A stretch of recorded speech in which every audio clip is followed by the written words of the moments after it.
Likewise. Boop. Where Oh. to fly away. I Listen. don't know where my Hermes. Steve, as the producer, you have to tell us when we're live, which I presume is now. I did. I gave us a thumbs up. I wasn't looking. I was on another screen. So That means nothing to me. you got to use the Rocket League strats and tell us when the game's starting. Defending. Sorry. No problem. Chat Sorry. disabled for 3 seconds. Oops. Yeah. No, my most common one is definitely wow. It just covers everything. Mistake. Wow. Great goal. Wow. Whiff. Wow. Yeah. Anyways. But we're back with Grim Dawn Roleplay, everybody. If you caught us a little earlier on in the evening, we did a quick Novaterra Season 1 epilogue to get anyone who wants to just jump into Season 2 a little bit of resource to go off so they're not lost. But here we are for our scheduled game, Grim Dawn Roleplay, which we didn't get to play last week because of technical difficulties. Cough, cough, Ricardo Gaming. That didn't go entirely as planned, but we're here to do the thing, and it's going to be sick. Look, it's gonna be okay. Look, I actually don't know how it's going to be because we kind of had to end in the middle of a thing. No, really, we were it'll be fine. mid-combat. It was mostly finished, but not entirely. As we can see, as you will see when we swap overlays, that everyone in this room is dead except for our protagonists. That's Oh right. well, one guy's not dead. He's knocked out. Sorry, I know. Interrogation resource. I get it. It's fine. Don't get me started. Not that you have much left to find out, really, to be honest. But We'll find that out when we break his legs. Yeah. wow, heaps brutal. That is brutal. So we've got a little bit of housekeeping to do, I suppose. First, maybe because last episode everybody leveled up. We reached. Oh, that's Well, right. what do they call it in Savage Worlds lands? Advancement. That's the one. So you've reached advancement level 2. Great job, everybody. So for those of you playing at home, this allows our players to do one of the following things. Gain a new edge. Increase a skill that is equal to or greater than its linked attribute by 1 die type. Increase 2 skills that are lower than the linked attributes by 1 die type. Buy a new skill at D4, so to train a skill for the first time, and that's actually all. So you've got one of those options, leveling up. So, I don't know if I know particularly Bracho, you did a bit of research into what you wanted to be leveling up with. Yeah, but I've got option anxiety. Yeah, well, look, you'll be fine. I think I was think going to say, I think I was going to go down the new power path because I feel like Bracho has more that he can offer a battle environment than just wasps. Look, entirely possible. Entirely possible. Mm. I mean, look, we're not going to spend our whole time in combat, to be fair. There's just been kind of a couple of recently, like, fairly back-to-back fights, but look, Bracho, he's a man of many talents, I'm sure. Mostly wasps. Mostly elemental wasps. Let's be fair. So, Are they elemental? Yeah, okay. More Lauren. The people demand more murderous ravens. we'll get to Lauren in a sec, because I have a quick word on Lauren as well. Gerard or Jeb, do you have any idea of the skills directions you're headed? I had an idea last week when we had technical difficulties, and now I don't remember what I was going to do. So give me a couple of minutes. Yeah. Classic. Oh, there's Lauren. What? She's not categorized properly. I'll remember when I read it again. Also, Lauren was determined to be a male in the first episode. Was it? Yep. Lauren the male when was this? raven, I'm sure of it. That's why it was funny, because it was Lauren the male raven.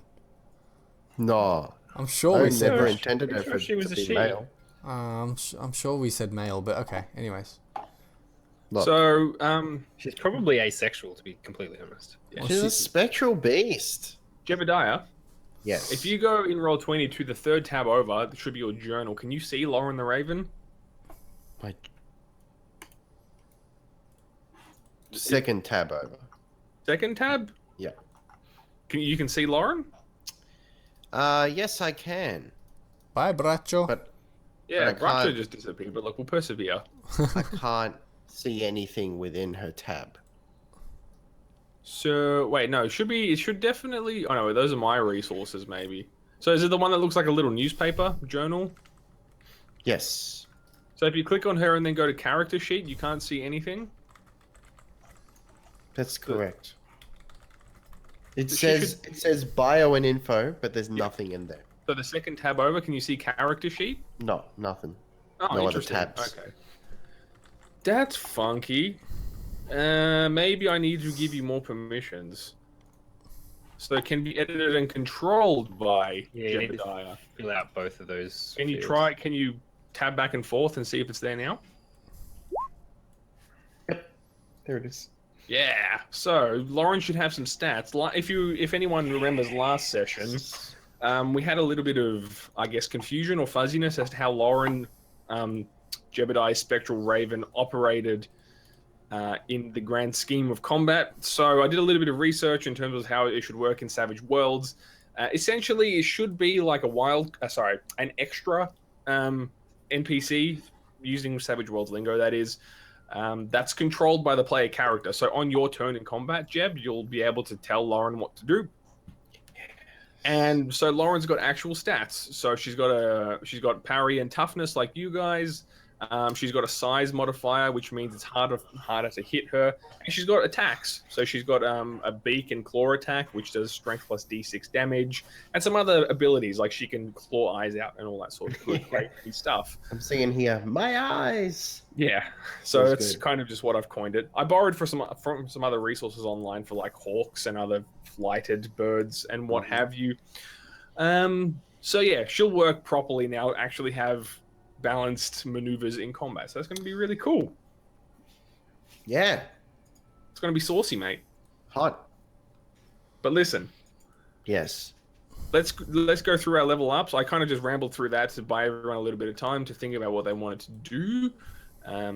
Look, page 44 of the PDF or 43 of the actual booklet for your advancement options, my dear players. If you don't yet know that, I have a quick question.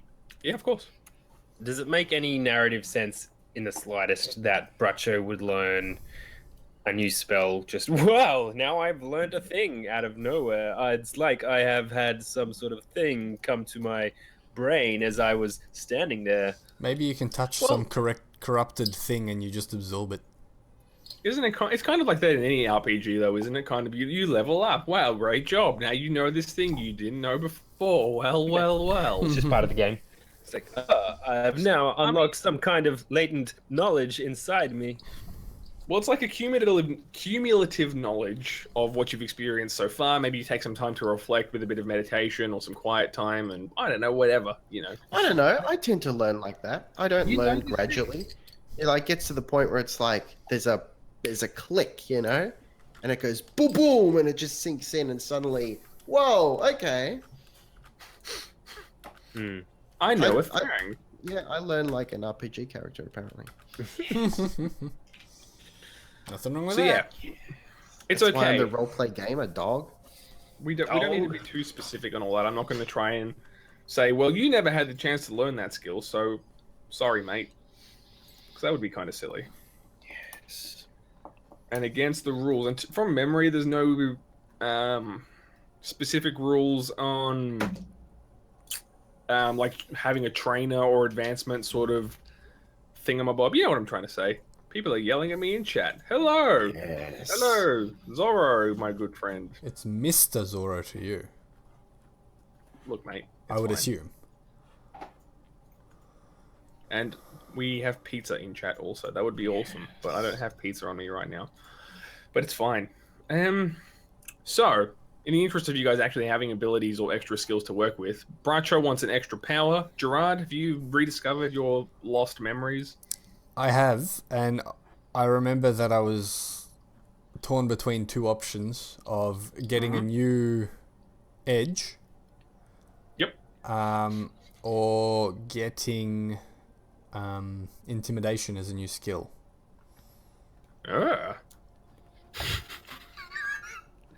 Listen, mate, calm down. Gerard character sheet. Oh, okay, so actually choosing intimidation. Yes, because that's you can learn a new thing at one Yep. at a die 4. Yep. Exactly. Yeah. So you would no longer have to roll that at a penalty if that was Exactly. something you wanted to do. Yeah. Yeah, and that would line up with my character as I have designed him. Yes. But there was Awesome. something else in the edges, but I don't remember which one. I think it was block. But that might actually be... no, not block, brawny. Okay. Do you want to read us that out? Yes. Your bruiser is very large. Oh, hang on, sorry. It requires novice, strength, and vigor to be a d6 or higher. Now, I believe... What is very large? Leftover sausages. Strength and vigor. You meet those requirements. Yes, I do. Novice, strength, and vigor. Yeah. Yep. Yeah. Your bruiser is very large. As in your character. Or perhaps bet just it is very funny. fit. His I mean, you bulk can keep telling resists yourself damage better than most and adds +1 to his toughness. In addition, the character can carry more than most proportional to his strength. He can carry 8 times his strength in pounds without penalty instead of the usual 5. Yeah, that sounds like him. Yeah, so I'm torn between brawny or intimidatory. Intimidatory? Fair enough. Yeah. Listen, feel free to pick one. Pop it on your character sheet, and we'll be right as rain. Jebediah, do you have any thoughts or feelings as to how you were going to level your character? TBH? No. Look, you can accumulate it if you really wish. I mean, I feel like there's no point adding to... you're OP basically. I mean, I've already cut... Yeah, I feel like I've leveled my main stuff out the wazoo. You can increase a skill by a die type. I mean, I'm already rocking D12s here. Yeah, well, you could get a new skill. You could expand your ability, your range of skills. Get a you can healing go- spell. If I you feel get like the, I need... Go on. So you got the edge that you can get, which is called new power. You Yeah. can get a new spell. So you can unlock Yeah. another spell. There's another edge, but that'll give you more power points. So you can cast more spells. Which is another point about Lauren. You will now have to, if it's in combat, you'll have to spend a turn summoning her, which will cost you a couple power points. So that's worth noting as well. You may need some more power points down the track to cast Summon Familiar, basically, or Summon Ally, I think it is. Okay. So that could be a potential route for you. Well, more power points might be a way to go then. Yeah, bro. Were you running out in that last? No, but you never know. I got If down it's- pretty low. If it's a daily thing, you know, if we end up in a lot of fights in a row, shit could get real. Yeah. So yeah, that costs you, like for example, to summon Lauren will cost you 3 power points in combat. Out of combat, I'm not going to be a rules lawyer and be like, spend 3 turns just to make your bird come out. That'd be shit. But it'll be in the edges somewhere. I have a question for the table. Yes. Should I go with a confusion spell, which allows me to put people in a shaken state if I successfully roll the spell? Or should I go into a shape-shifting spell where I can, at low levels, I can be the size of a hawk or a rabbit or a cat?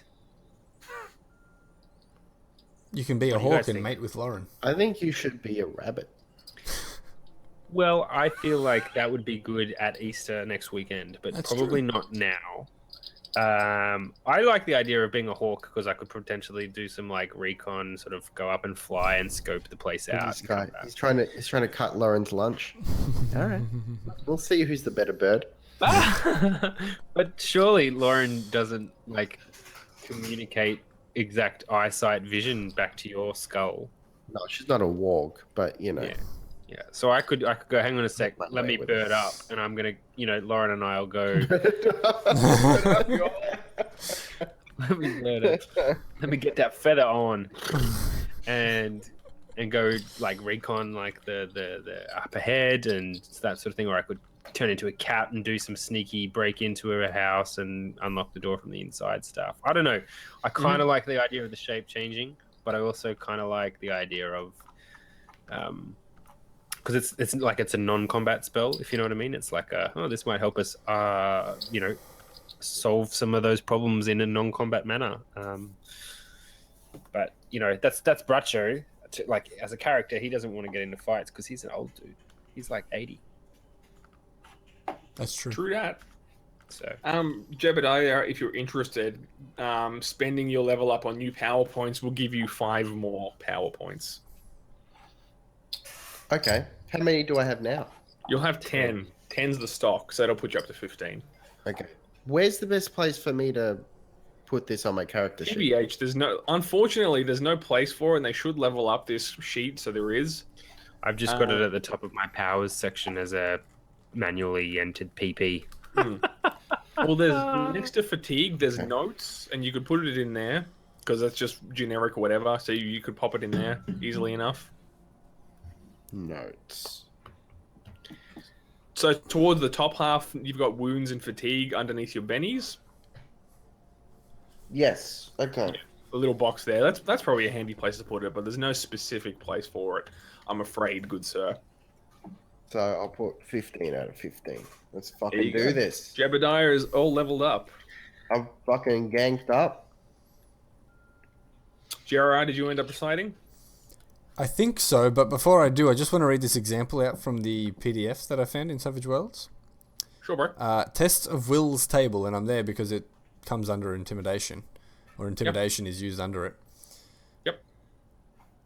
Buck Savage tries to taunt a crocodile cultist by flipping his machete and grinning like a hyena. He rolls his taunt and beats the warrior's smarts with a raise. The cultist is shaken, and Buck adds +2 to his next action against the spearman. Nice. We need to get you a machete. You do, but until then, I'm gonna take in intimidation. Yeah, cool. So yeah, that's just a roller. Test of Wills is basically your skill against one of their stats. Yep. So intimidation is success or rolled against failure. their spirit. Yeah. Can Cool. I redo my level up to learn a spell that is summon wild buck? Specifically, a Buck Savage. Yes. Then we've got the ultimate combo: a loop of intimidation, intimidation lock. It's like it. undefeatable. It's beautiful. All right, so we're 2 out of 3, and unexpectedly, Bracho still hasn't chosen. What a wise guy. I think I'm going to go the shape change. Cool. Cool. Yeah. I dig. Because I diggity dog. to reference some other game called D&D and Pathfinder and shit, I always liked that there was like a whole tree of shit you can unlock and go down that path of shape changing and stuff. So I was like, yeah, Savage Worlds, give me something. Give you a something. Okay. Why would I turn into a rabbit though? Makes no sense. Because It's no one something- ever suspects. Because then you can do the rabbit. Puss in Boots thing, the really cute face, and then bite a their cat. noses off. I'm not a rabbit. Unless they- But it's unless still they a cute get face on thing. watch. If I turn into a rabbit, I can be some call me Tim. All that sort of stuff. I didn't get it. The teeth. Oh, Monty Python reference that went over your head. Yeah, I can't. I a was Monty Python. born in the 1980s, young whippersnapper.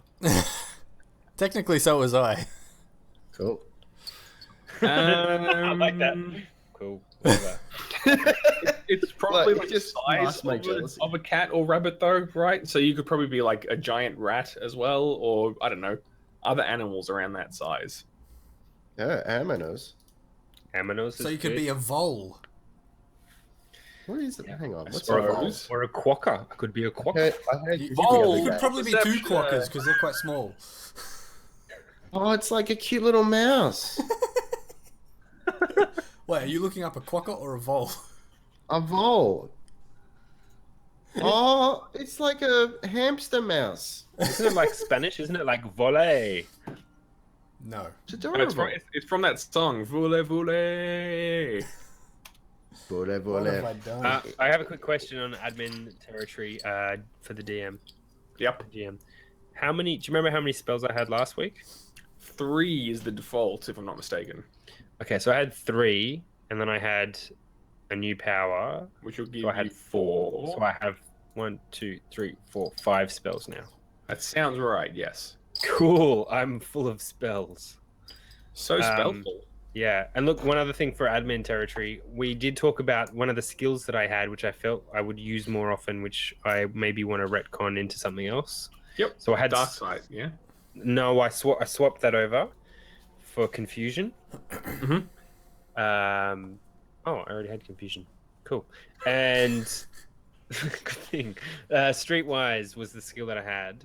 Oh, right. Yeah. I tried to use, but the more, like, a couple of sessions in, I realized that Bracho ain't got no streetwise skills, but he's probably got persuasion, and he's tried to persuade a few times. So I'd like to move that D10 over to persuasion. Sure.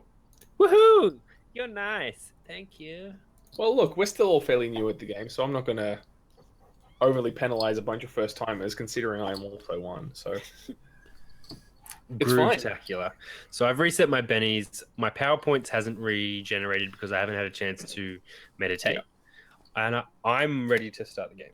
Yeah, we're all still kind of mid combat, really. So nothing except your bennies should be regenerated for right now. Yep. So any effects like shaken, I don't think anyone had any. No one was wounded, but there was some shakenness going on. Yes. There's some pools of blood on the floor in this cavern. Yes. So we're in this cavern here. It's not a cavern. It's a basement, sir. Or cellar, if you like. I suppose I should change to the basement screen then.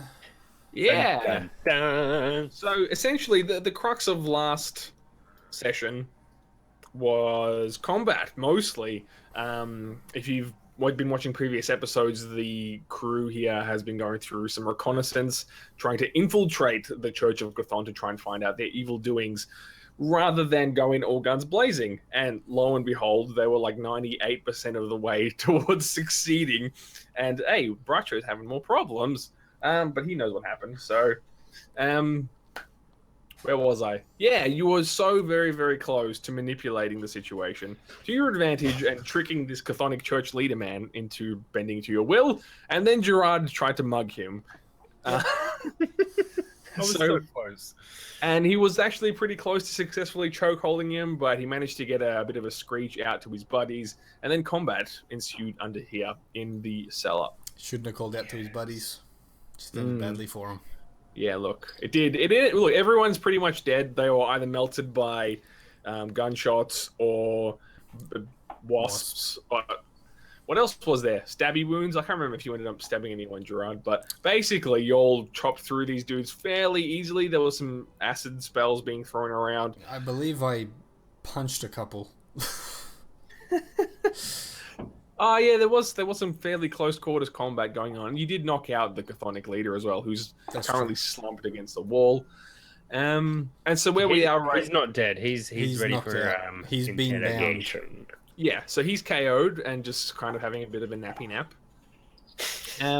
So if you guys recall, you did manage to loot, or you found this note here detailing the Chthonic Imperative, I think I called it, which was essentially explaining what their plans are for all this blood. And on here, as well as on this table, is like a little safe box, little thingy-mabob, which was melted through with acid from a spell, either to your fortune or misfortune, we don't really know yet, which Jebediah took out from a painting behind, from a little crevasse behind the painting that was very conspicuously hiding this strongbox. So it's kind of like this moment of weird pseudoscience, good God. Where it's been really loud in here, and there's been gunshots ricocheting off the walls, and there's been a lot of noise and chaos. And then you've kind of got like this muffled silence that takes over the room just for a split second. You can still hear footsteps and a bit of clanging of steel going on above you, but it's kind of just muffled out right now, given what's just happened down here. So you've got no immediate threats to your well-being, everyone. You're all kind of just about the room, probably regaining your breath and your composure as you figure out your next move. So what will the three of you be doing at this moment in time? Well, Gerard had already moved to the trapdoor with the intention of climbing up to help Vincent, because we were of the assumption he was the one fighting upstairs. Yep, that is correct. That's why I'm over the trapdoor. Yep, so you ran over there. Yep. And Bracho and Jeb, are you following suit? Anything else you want to do while you're down here? I believe I'm Bracho looting was bodies. tying up the dude. Bracho was tying up The your knocked out chthonic guy. leader Yeah. guy over here. Yep, fair enough. Cool. Using the ropes and the things that we had tied Gerard up with, Yes. but I'm also going through the leader's pockets, and I'm gonna like pilfer everything. Yep. What do I pilfer? Okay, so one thing at a time, I suppose. So the first thing you find, Bracho, either to your dismay or to, I don't know how you're going to feel, but you find a little key that looks suspiciously correctly sized for a strongbox.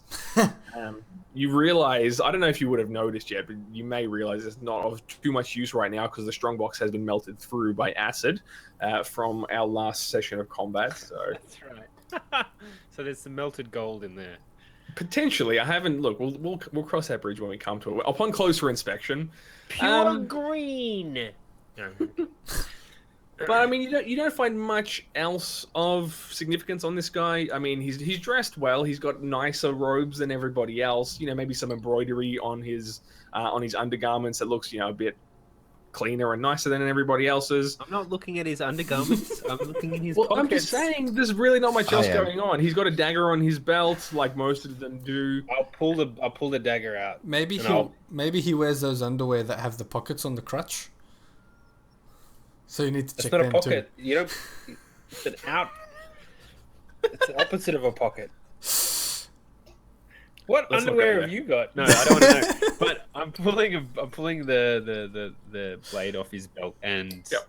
I'll stash it carefully on my Yeah, belt. so he's got generally just better finery than everyone else. Like, his belt's a little less worn, all that sort of stuff. He just looks a bit cleaner and nicer than the rest. But I turn around to Jeb and I say, "Do you want to upgrade your? Do you want to upgrade your robes, Jebediah?" Look, Wait, you have an accent. Accent. Jeb. no, I'm just. This is me now. It's too fancy. Sideshow paradox. Classic. confirmed, no drugs have been smuggled in the making of this show. Check his butt. So Jebediah, I mean, your ransacking is much to the same effect. The spell casting fellows have pretty generic, chthonic spell tomes on them. Nothing of much significance there. Obviously, the combat, the footmen have swords. They had short swords, if I'm not mistaken. So they're clattered around the room as well. And that's really about all they have on them. They have their leather armor as well, which I believe you already have. So all of that is at your fingertips if you so wish to take it. I've just got the dagger, so I'm going to take that. Cool. Can I roll perception on their sphincters? On nature's pocket? I'm going to go with a no on this one. They're You knocked look- out. Do what you want. Exactly. You don't find anything, but you can spend as much time as you like looking. Also, that's not a rule of thumb, people. Just because they're knocked out, it does not mean you can look at someone's rectum for an indefinite amount of time. That's neither here nor there. So is there anything else that's done in this room before we head upstairs? My thinking is probably the strongbox. Someone's going to try and count the coin there. Do we want to cross that bridge now or cross it later? Yeah, I'll grab the key and run over to the strongbox. Excellent. So you do indeed find there's no need for the key. The front bit's been sort of burnt through, and you probably have to kind of delicately meander your way around the burnt bits because you don't want to get acid on your hands, of course.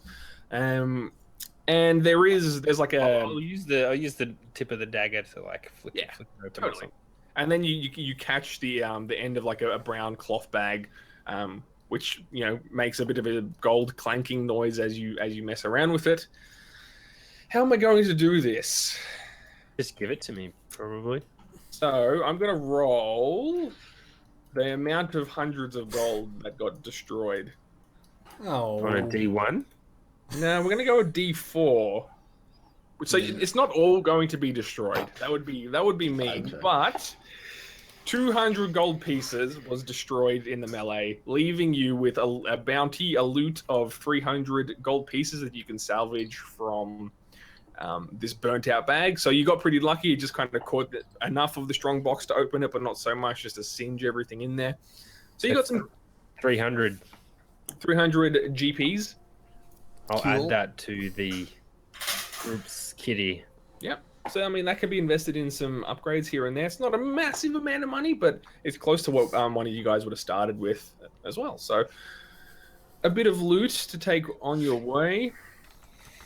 So I guess we'll smash cut over to Gerard. Are you currently heading up the ladder?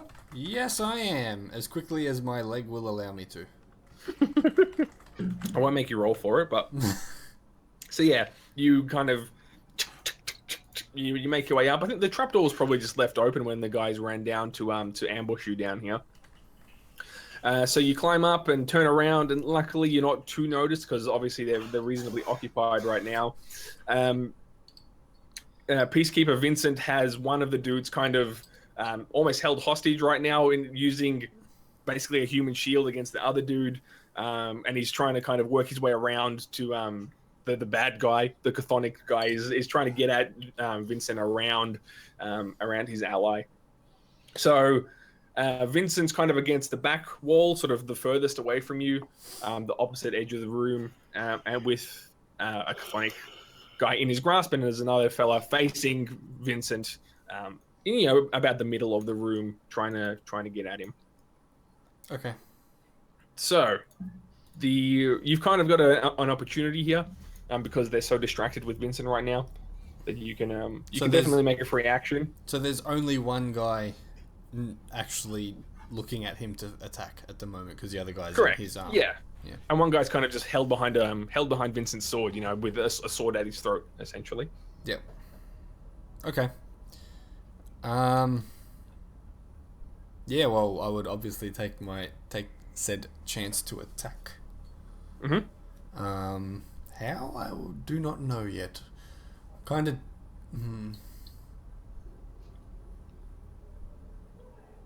What's this guy thinking? Like, what's he doing? Is he aiming a crossbow at Vincent or something, or... Well, there's Or is he he's got a swords He's guy? got a sword in his hand, so he's making motion, they're hedging left and right at one another. He's trying to find an opportunity to pry his friend free. So, he's kind of just jumping back and forth and trying to be all athletic, I suppose. Okay. And he's kind of yelling at his friend to be like, get out, just screaming whatever nonsense. Do something! Yeah, exactly. Trying to encourage him with absolutely absurd, non-practical commands to relinquish, to get out of Vincent's grasp. But Vincent's a pretty strong guy, so he's got this under control. All at right. least for now.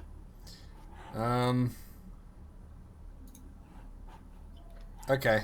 You know what? Screw it. Just gotta finish him. He's going to go for the stab. Yeah. I like it. I was gonna go for like the dagger throw into the back if he was in if he was like mid point sort of thing, but I'll just go for the stab. Look, Red. that would have been cool. So, I mean, you can just go for the attack. So you just make your melee attack using the macro as we've done in the past. Yeah, man. Where is it? Melee damage. Yeah, bro. 1 weapon dice, I assume. Yeah, whichever sword, or is it a rapier that you have usually? Yeah, rapier. So it's 1 weapon dice. Yep. I believe it's a size 4. Let me just double check that before I stuff up. Well, actually, no. You're rolling your. See, Rusty, we haven't played for 2 weeks. You've That's got to true. roll. For perception. You've got to roll your fighting first, and then we go from there. Yes. That's my bad. So yeah, Okay. Do I get a modifier because he hasn't realized I'm there? yeah. Take a 2 as your modifier. Ooh. OP, bruh. Look, I wouldn't go that far, but it'd be unlikely you're going to completely whiff. It's an 11. Essentially. Awesome. So 11 should hit. Let me double check his stats. Surely. Harry, yeah, you managed to hit with a raise. So great job. Very nice roll. Yay. So now you do your melee damage roll. Yep. 1 weapon dice. It's a D4. Yeah, the rapier's a d4. Yep. Modifier 0 again, I assume. Yep. Then you've got raise on attack roll. Oh, crap. I double-clicked by accident. I think it worked anyway. No, it worked. Yeah, it cool. worked fine. Dude, I think you smoked him. Yeah, man. So you've definitely... Like a fine stogie. Let's see. Toughness 8. So I do damage, definitely. Yeah. And I've beaten him Hang by on, does that count? 4. I don't recall if it actually counts as a raise or not. I can fix this though, because I've got a raise calculator. Number rolled 12. Target number 8. That's a raise. Yeah. 1 raises. Awesome. You kill him. How do you Woo! kill him? Well, I would go for the decapitation from the back of the head, but it's a rapier, so let's just stab him through the back of the throat. It's a rapier, so I'll just stab him through the back of the throat. Ah, so it kind of comes from like the spine side and just like Yeah, pretty much. kind of thing. And Oh, dude, I mean, you could have just slit his throat. Like, you could have been a little nicer about it. nah, man, nah. Just straight through the back, and then that All right. basically shows his mate in Vincent's grasp. Give up, buddy. Like, Mate, what are you gonna do now? So we see it from Vincent's side, Yeah. right? And you're kind of crouched, so we can't really see you. And then we see this guy hopping around, and then just all of a sudden, we see the blade burst forth from his throat, just. Yep. And he loses his breath all of a sudden, falls to his knees, and tries to heave oxygen back into his system, and then just slips off your sword and face plants. Essentially, yeah. Yeah, and as he falls to the floor, he's kind of gurgling in his own blood for a couple of seconds, and then just Yep. silence. Yep. And then I look at Vincent and I just go, oh, that takes me back. Oh fuck! He kind of, despite himself, manages a chuckle, doesn't he? Even though he's got another assailant in his grasp right now. So, Who I feel has gone fairly limp at this point. oh, he's settled down. His eyes have widened, and he's a bit sort of just. He succumbs to Vincent's bear-like grip right now. Yeah, just kind of settles down, lowers his arms, and there's a little bit of calm right now. So he's under Vincent's control, which is good. And he says, "I was waiting for a signal. So I appreciate the gunshots, I suppose." Yeah. He just kind of looks at Gerard, and he's just kind of shaking his head at you. It's hard to send a signal when your buddies take you into a basement wearing a hood. In my time in the army, I've seen better plans hatched, but all's well that ends well, I do suppose. Is it much of a mess down there? A little bit. Fair. I can't really complain, I must say. And he starts taking rope from his belt to bound this guy up and take him into custody. However, we do have the church leader knocked out and bound. He's still alive. Gerard, you and your friends surprised me. Excellent. I And shouldn't surprise you. No, he's surprised. And he's saying that he finishes the job, like he ties up this guy's wrists and feet, kind of gruffly dumps him in a corner, and says, "Should we take a look?" And gestures to head back down to the cellar with you, After you. or base. So Bracho and Jeb, you hear coming back down, and then you see Vincent's familiar face pop down from above, and Gerard not far behind him. When I get down to the floor again, I remember I need to clean my rapier. Fair enough.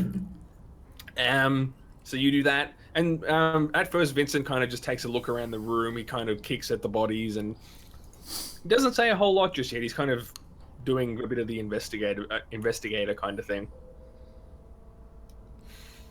I, FYI, have that note about the imperative. Yep. So you've kind of I couldn't remember where that was. scrolled it up. Yes, and I'm not telling anyone about it. Well, we knew Well, it was it's there, didn't we? Yes. Like, all Yeah, three yeah. of us knew. Yeah. Thought So- I missed something then. So I guess while everyone was doing their thing, probably while Gerard was upstairs, you just rolled this up, Bracho. This was before, I think. But Yeah, I think Okay. it was just before. But Sure. much for muchness. All right, yeah. So you fold it up or something, I suppose, and just pocket it. You don't have to roll stealth or anything like that against your own teammates. So that's fine. You just kind of nab it for now and don't make it mention of it. Does anyone say anything in particular to Vincent or amongst the group, or just kind of let him get about his business? I'd let him assess first, because I know what's going on, so... You hear that? The sound of forgiveness. Tasty. Interesting. So, just to clarify, what precisely is this in reference to? It's the silence of dead bodies.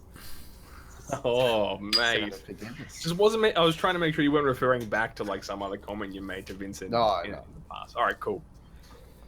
He's kind of Yeah. Sorry, go on. I was going Bradshaw. to say, Bradshaw probably points to the bound church leader and says, "This guy." He goes, This guy.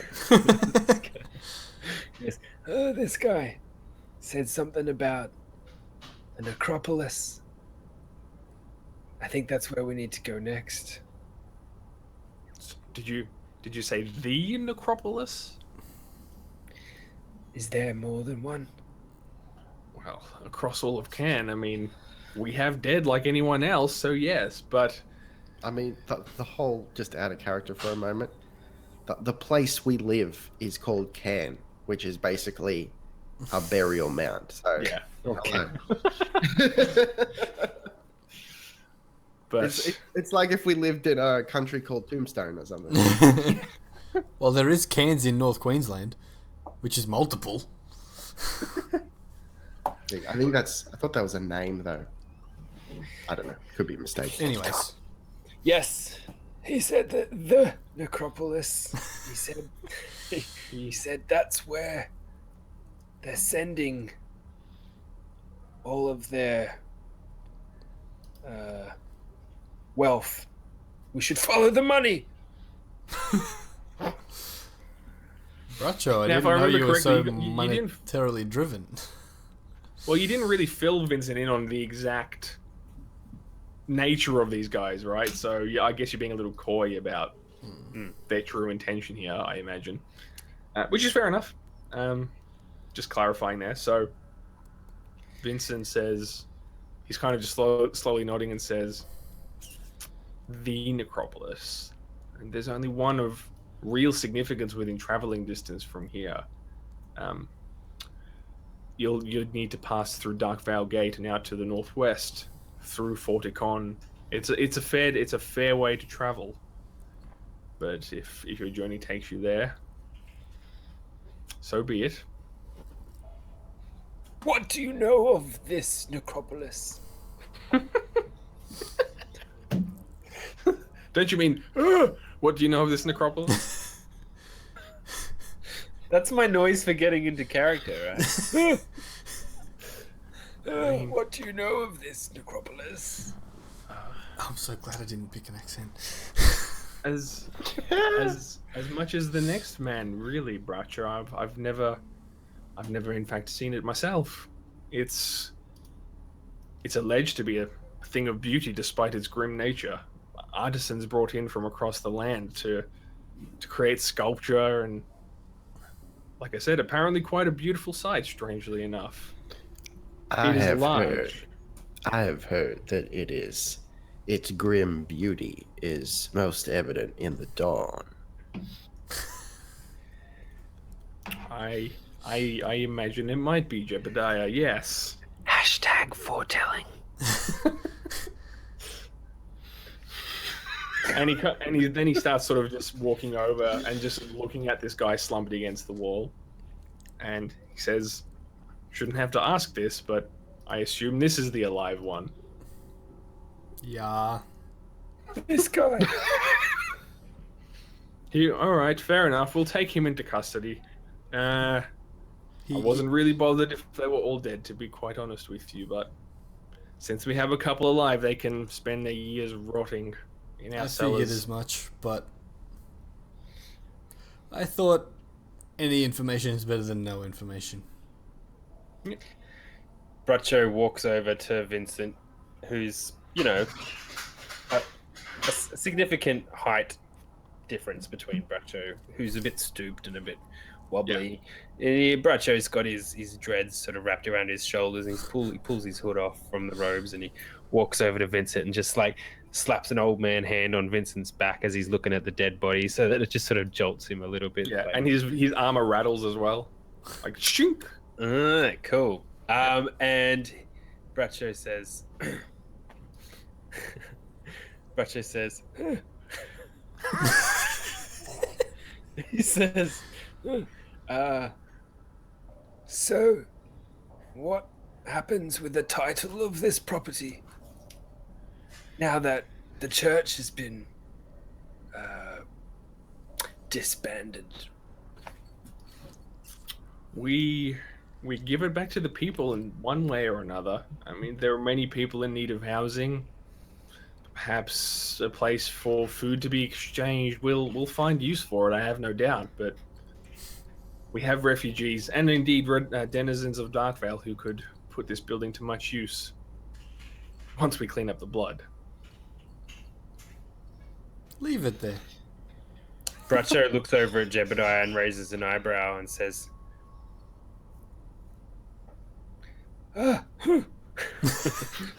says, Vincent, Vincent, what if I told you this would make a really good space for some arcane learnings to be taking place to benefit Darkvale? What if I told you I know how to put this space to good use?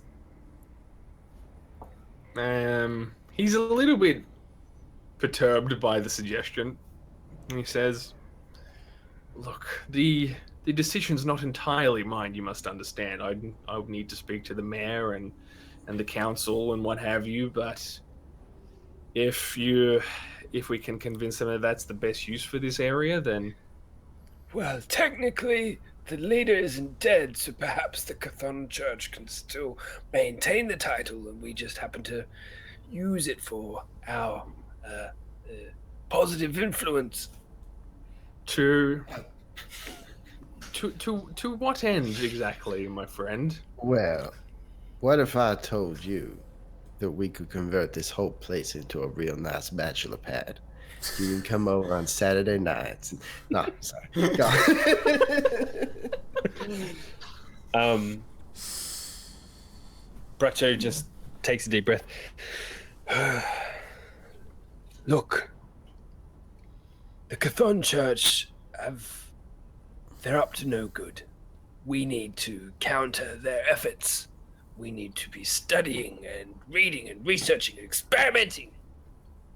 And I know, just to make me laugh, all right? I'm sorry, I didn't mean it. Is that we need to use this space to figure out how we're going to protect this city. And we've got a friend who can do that. He just needs a space to practice his means. Look, I have a cunning plan, okay?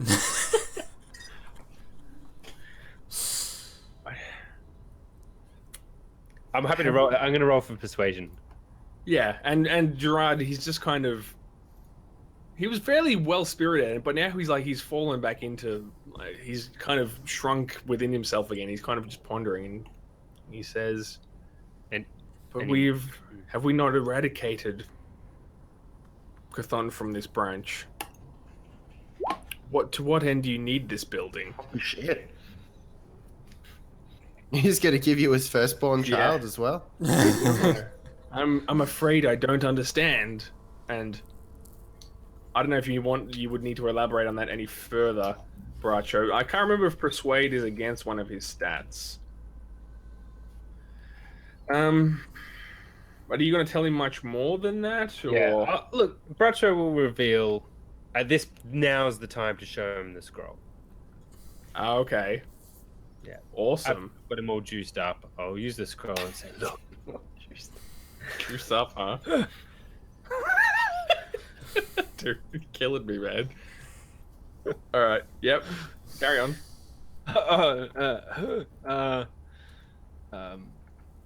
Yeah, basically he's saying, look, they're up to some seriously evil, nasty stuff. They destroyed my entire village.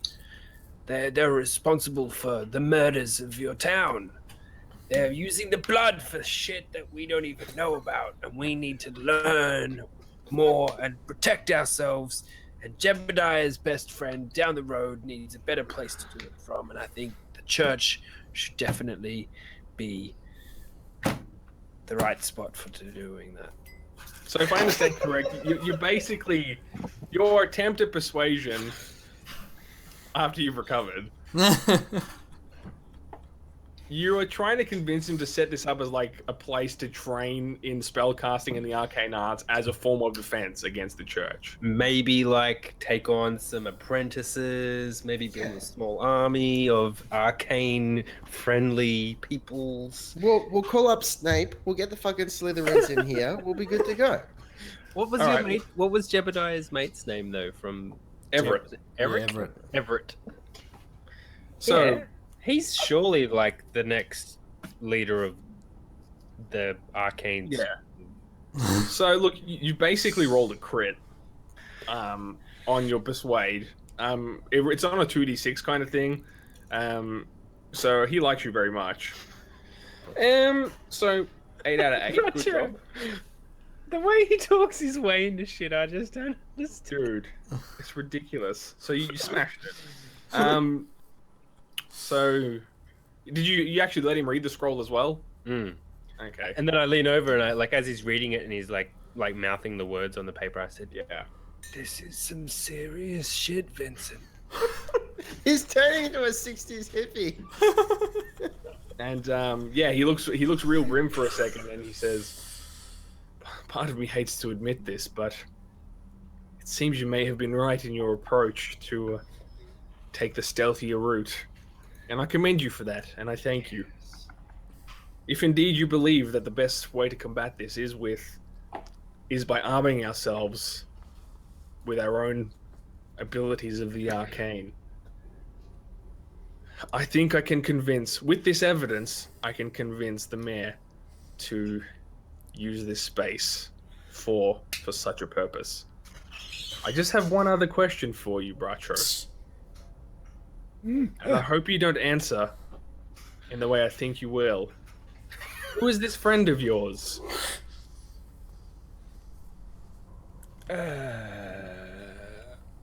Jebediah. It'd be funny if in the TV show of this game, if there was like a cut right there to the next scene, right? Yeah. So we all kind of know who it is. And he goes to Everett in his little hut, just like catching fire to his eggs or something. Oh, shit, not again! Yeah. a shelf of books just tumbling down on top of him. but look, table talk for a I second. got Table talk for a second. I just think it's a good opportunity to try and use a building that we've just cleared evil out of for some other. I was hoping. purposes. But yeah. So, Like you've basically just like set up a stronghold in the game, Yes. Yeah. No, That's what I want. which is actually like really super badass. And so I mean, like, Bradshaw will reassure Vincent that we will be. Look, you can always rely on Gerard and myself and Jebediah here, and we will. To a slightly lesser extent. Yeah, that was the cough, the lesser extent cough. Yeah. Yeah. All right. So what? He's He's asked who this friend is. Yes. So if I may paint your word picture here. I'm all eyes. He hears a squawk from behind him. I'm just going to. I don't know if we talked about me de-summoning Lauren, but just for the sake of adding Nah. in some interesting Like I shit, said, we'll say for direct. flavor, it's fine. She's like picking at what's left of the guy's eyeball that she busted through his skull, right? So Nice, she's yep. just like, anyway. So just as he asks that, he hears a squawk. I put out my arm, and a blood-soaked raven flutters past him, probably spattering him with cultist blood. Lands on my arm. I give it a pet, and it disappears in smoke. And I say, "Why, his name's Everett, an upstanding young gentleman from the whatever side of town." Nice. And Vincent gives you the. I thought so. If it He's- helps, I met he's- him. He's not the type I'd normally associate with, but he seems to have his head in the right place. I'll And more leave it to your importantly, judgment. his heart. He's a talented fellow despite himself, I must say.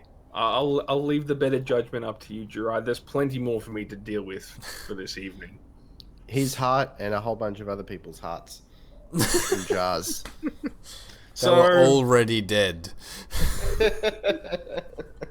So from here, it probably kind of jump cuts, and you guys kind of came in during the evening, so it's probably getting towards dawn by now. The sun's just starting to creep over the mountains just ever so slightly. There's a little bit of a fine mist forming in the square outside. Yes, Jeb? Before we leave, Yeah. can I wait for everyone to clear the room, and then I just take a finger? I was going to Well, say, I mean, it's not. I wasn't going to jump cut us away from this scene. Oh, wait. So if there's anything you want to do during the course of the cleanup, it's getting to the point now where Vincent's gone off to wake up some of the guards who are kind of on backup duty for the night. Calling the night guard in, and the captured cultists are being taken away. The other bodies are getting cleaned up. There's guards having conversations about what happened in the corner. There's just a bit of a ruckus going on, and a small crowd. It's kind of like the early risers are starting to kind of look around and stand out the front of the building and be like, oh my god, there's a lot of activity going on around here. So yeah, anything that happens during the course of the night, of course. So Jebediah, you pinch a finger from a dead guy? I do this You're an odd man. stealthily. I don't even know who you're really hiding from. What was that, sorry?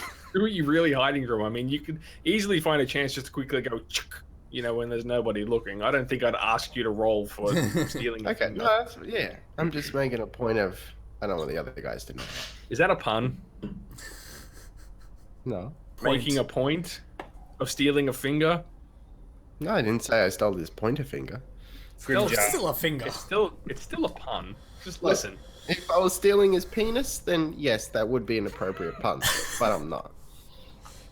I don't want to know what you do with that. So look, In your you have, arcane arts. you have cultist finger in your inventory right now. I'm not into making love potions, so I don't need anything to do with his genitalia. Also, Gerard would mention to Vincent at some point that the church leader mentioned he had a number of guards in his employ. You may wish to flush them out at some point. Or Thank you for attempt to. I thank you for this information, Gerard. Look, given that we very well should have disbanded the church this night, I expect maybe a few guards to disappear from my employ all of a sudden. So perhaps now they will weed themselves out, having nowhere left to turn to. But I appreciate that, and I'll keep my eye out as best I can. Awesome. Yeah, good call. So he's definitely going to be wary of that in the future. So he's going to try and clean up Darkvale now as best he can, of course. Anything else that's going to happen sort of in the next few hours, just as the cleanup happens and morning starts to rise? Bracho, anything in particular? Or Yeah, I would with all of the spoils of the session and everything, I would probably go upstairs and start to pull down any of the Chthon signage and stuff like that. Yep. And sort of close all of the blinds and curtains and stuff, so it's just a sort of it's closed, it's shut, nothing to see here. You mean the signs outside that say free dinner if you join the Church of Chthon? That sort of stuff. That's right. Yeah. That blackboard. Yep. Eternal forgiveness, inquire within. yeah. Yeah. And you swear it kind of the building almost just immediately takes on a different kind of feeling as soon as you get this shit off the wall. You start to feel a little bit better, and the building's aura improves as you do so. So it looks like a normal place again. So that's real cool. Yeah. Yeah, cool. So as the night sort of wraps up. Oh, one other thing. Yeah. Bracho's fucking tired. Yeah. Yeah. I was actually going to suggest that we all rest at some point because it's been a long period of play. Would you be? Yeah. after tidying up the stuff, Bracho would be using whatever blankets and things that were made of, like in a pile or anywhere inside that main sort of church hall spot. Yeah. To build, to make a little comfy nest for himself to just Made Awesome. of hemp Nice. by any chance? hunker down for a while. look. Drugs. You got a problem with drugs? Because I don't. Depends which ones. Yeah. Awesome. Does anyone else take the chance to rest as well? Because there's plenty of space for it and a Yeah. few spare hours. Gerard before would morning. definitely take a couple hours. He wouldn't need much because of his training, Yep. but he would definitely take the opportunity to have a couple hours of at least rest time. Cool. Yeah, I'll take a nap, but Jeb sleeps sitting up with his eyes open. And Lauren Nice. circling his head. No. Lauren's desummoned. So she's having a rest.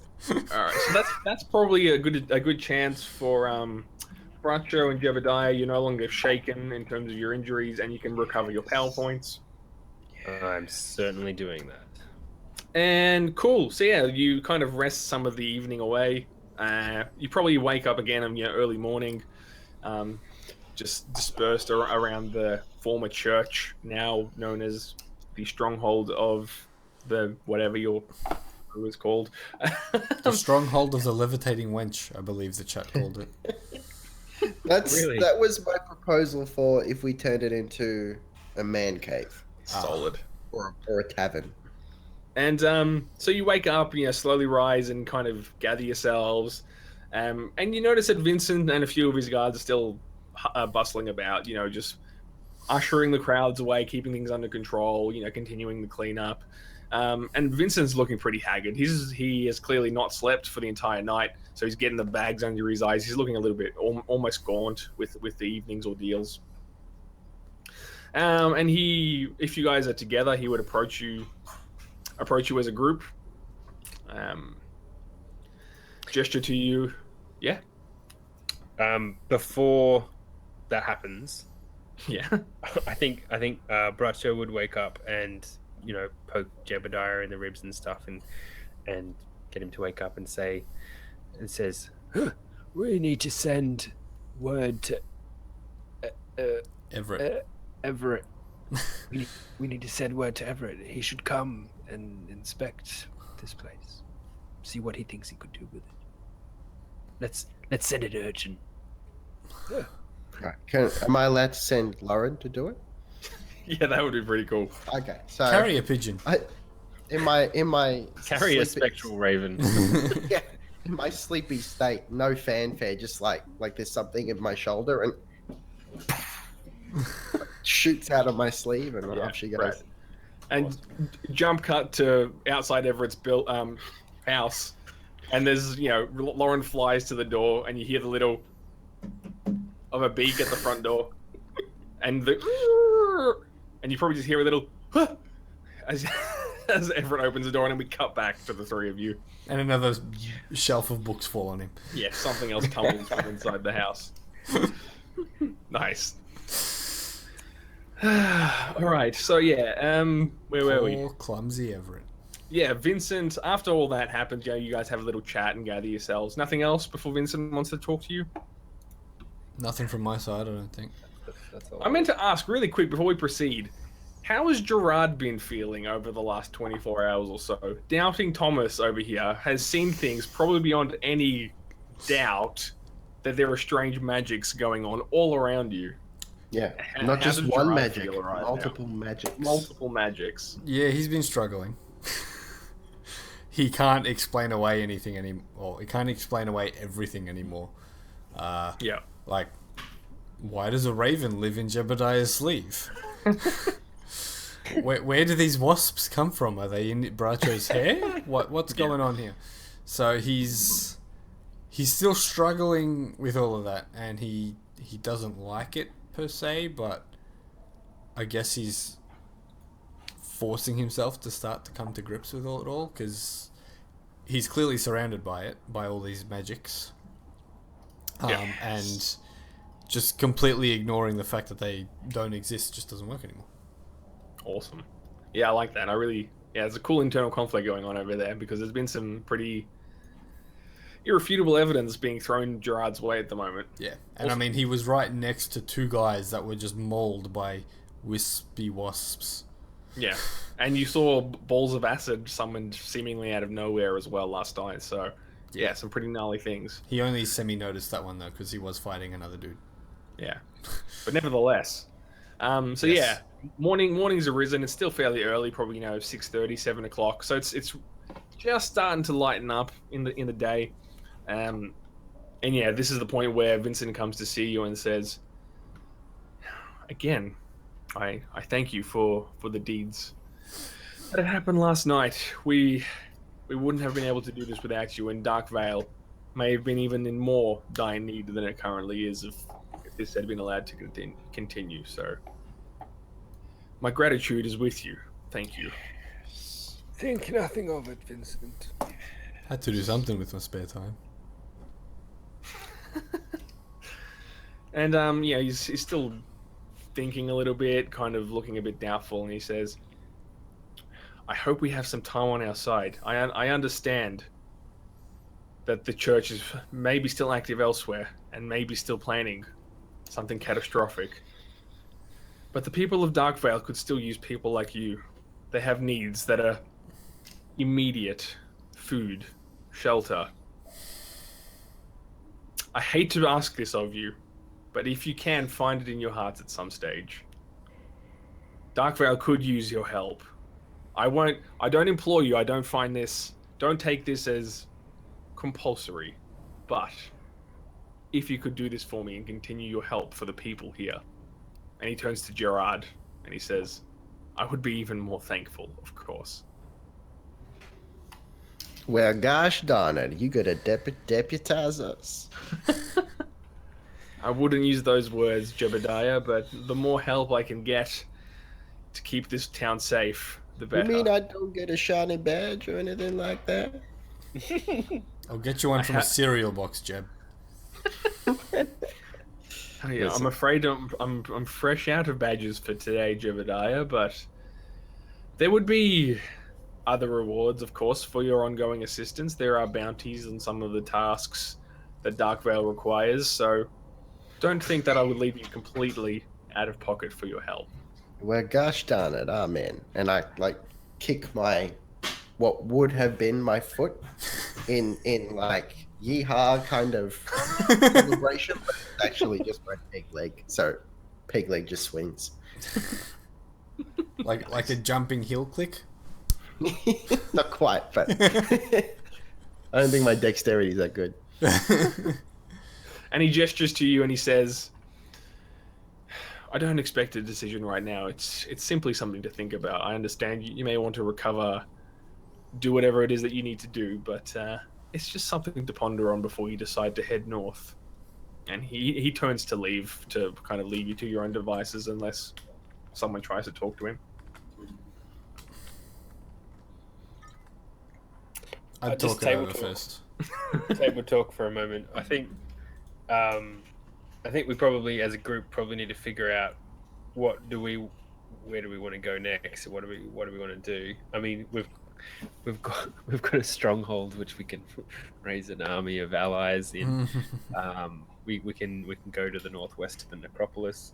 We can surely gank that church leader's fancy robes and pretend to be him and stuff. We can take barrels of allies. Maybe that's what we need to do, is raise the allies and then take barrels which could be blood but is actually full of allies to the necropolis to start fighting and stuff.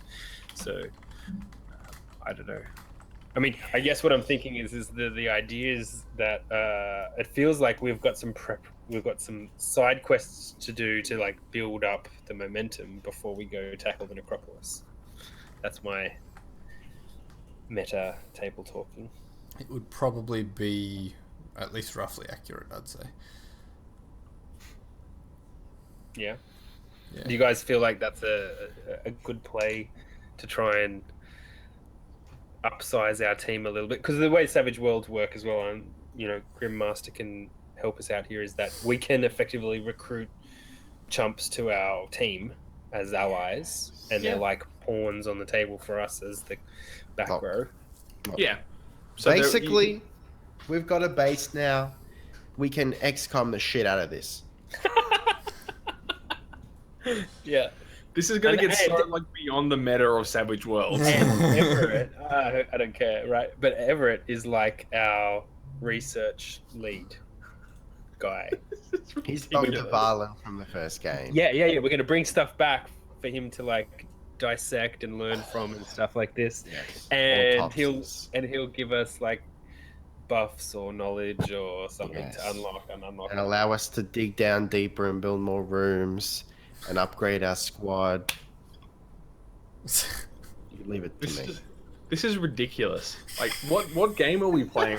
and then there's like these like spectral satellites that like no, but definitely like maybe not going that far in the XCOM. Yeah, part, sure. but definitely like the idea of building a base where we can literally recruit people and get people to like sort of understand how to like wield some arcanity. I like Bracho would do some sort of shaman school kind of thing. L2 Shaman, bro. Elder shaman. Hashtag Bracho wins. When you said satellite, I thought, okay, Google, show me the quickest way to the necropolis. Look, yes. Interesting. Oh, gosh. Yeah, but I'm also thinking like that could, from a storytelling perspective, be a way that we build up enough strength to tackle the bigger Chthon summoning issue thing. So that could take a few sessions, but I don't know. Well, we do have a side quest to go do potentially for these things to happen while we wait. And especially if there's some like strange beginnings of monsters and ethereal creatures that are like causing havoc, and I don't know if that's how the world works yet. Like, because in Grim Dawn, right, there's all of these crazy monsters and shit everywhere in the game. Are there monsters and shit everywhere yet? Now? I don't know. You haven't seen any yet. Right. So I guess what I'm thinking is we can potentially go help on these side quests, see what that uncovers. We can loot up, we can money up, we can raise some allies that we can take with us when we go on the next big chunk. Yeah. Well, obviously, speaking as Gerard, he'd be all for that, because he's the whole reason why he started helping you two out is because he wants to help his hometown. So that's right. There's no reason why he wouldn't want to do these side quests. Like he would have been trying to convince Jebediah and Bracho from the get-go. Let's do this. We need to do this. And Jebediah, what is it? Is it almost like you've now got a pardon to continue your strange learnings and stuff in the cellar with your mate Everett? Yeah, maybe. I'll do like a night course. I'll start a night course called Evil 101, and I'll never show up to it. Just do the online component. That's enough. You're beautiful. That's cool. All right, so it looks like we're like he'll I think table talk, we probably would have understood each other, like we wouldn't have necessarily had to have had a deep and meaningful conversation. Yeah, I think everyone was fairly like same thought lines. Yeah, I think maybe like, different reasons, but Mm. I think everyone would be happy to do them. Yeah. So I think when Vincent gets to the door, Bracho says, "Vincent, Change it up. And Yeah. Vincent says, Gets... no, he doesn't. Bracho. Bracho, Vincent, get some rest. I think we'll be talking to you very soon. We'll come find out what you need us to do. cool. And he sort of just nods to you, and then continues on. Probably home to get a couple hours of rest. And leave you to your own devices for now. Can I ask, how much does 300 gold pieces get you in terms of tradesmen? Well, let's have a look at the thing that shows me what gear costs. Let's fit this joint out with like Lasers. Oh, you want to spend it on the house, on the stronghold. Look, I think we're gonna have to kind of make that up because I don't know if there's really specific costs for like getting new banners made. No, it's for like installing like you know, a couple of more rooms or you know, like I don't know, just making it. We're gonna have to design our fucking stronghold now, guys. Listen, mate. Look, I can guarantee you. I have a whiteboard in preparation for this. look, Listen, Gerard is not the type to condone that sort of stuff, but he does have an artistic internal flair that he very rarely gets to use, so he'd be all for that. look. Oh gosh. Just between you and me, Table Talk, we don't need to pay anyone. You know, we can just we'll go down to the graveyard, we'll dig up a couple of graves, I'll reanimate them, Jeb, I'm going to stop you there. and we got work it. Straight off the bat. Can you reanimate? Can I? Not yet, Not but I'll learn. No. Look, not So in by the not in time you game learn to do that, we will Look. have everything decked out. Listen, here's the thing.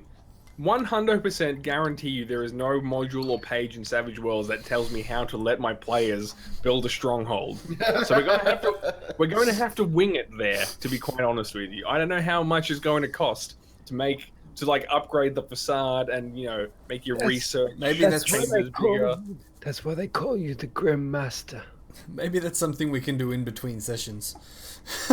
Maybe, Sideshow yes. Paradox is a good idea here. We could rent it out. We could become landlords. Yeah, Slideshow, let's just make this more complicated. That'll be fine. 100%. You know? I have a Yeah. motel on my former church, and Yeah, you landed and- on it. Landlord insurance will cost you, you know, like 27 gold a month. You know, you got to think about what the tenants might do while you're away. But if you it's know, empty and for then, more than 3 whereas- months, then we're guaranteed that rental back from our insurance. Yeah, how much are you going to charge for the bond? This is going to be a really fun game now. Grim Dawn. Rental Monopoly market. edition. No, Grim Dawn Accounting Edition. Yeah. Yeah. I have a spreadsheet. Now you're talking my language. No, look, I think we probably need to talk about that off Yes, cam. definitely. But where do you see us going in the next scene, Kluger, Grimmaster? Well, Vincent's got things for you to do. He's got a couple things on his mind, you know, some immediate needs that Darkvale really needs help with. Otherwise, things are going to get even worse around here. So, he has... I can tell you just table talk. If you prefer not to roleplay it, I can explain it to you if you want to kind of scoot through it, or we can go back and visit Vincent proper. Either or. yeah, I'm happy to scoot through. Yeah, maybe sure. we can roleplay the important bits if need be, but...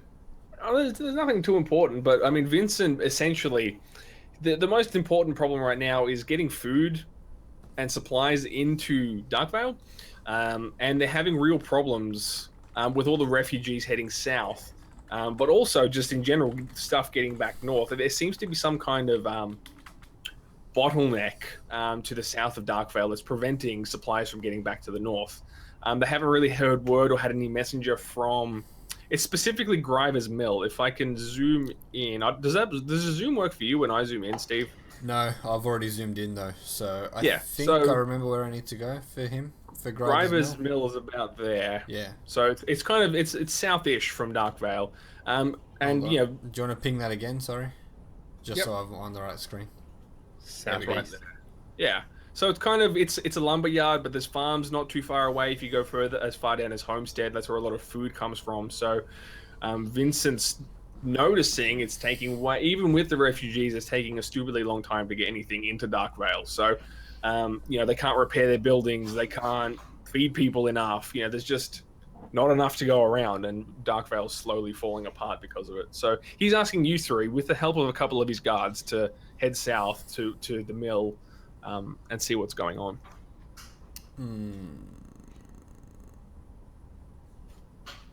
Are we What else safe you to got? assume that these guards are not the ones that have decided to join the Church of Cthulhu?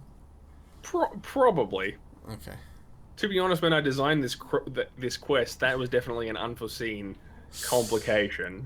But Gerard won't just send you away with any two random plebs. He knows the guard pretty well, so Okay. he'll do his best to pick the friendliest, most nicest, happiest two he can find. I don't want them in a fighting situation. They'd be useless. The most allied to the cause. There we and go. maybe you probably know them as well. Yeah, probably. Gerard. Like Vincent might even ask you to be like, so you know the guard around here. Who would you want to take? And you get to pick or help pick two. So you get two generic pleb Darkvale footmen to help you, and you'll be given like a little cart to make your way down and try to investigate what the hell's going on. Cool. Okay. I don't know how to whisper, by the way. Slash W. Slash W. And then you put in the name of the person. Oh, okay. Or you could just use Discord if you really want to keep something a secret from your GM friend. Oh, there it is. He's probably trying to tell you something. So, okay. Do we want to like press for more options of quests, or are we happy to say this sounds good? Let's roll. Bradshaw goes, huddle, huddle. And on 5, break. Well, as I said before, Gerard would be more than happy to do this quest. He has no qualms about it. He wants to help his hometown. So, as far as he sees, there's no reason to continue discussing. But Solid. He would be open to other suggestions, but he feels that this would be the most pressing one, so this would be the one he wants to tackle first. Yeah.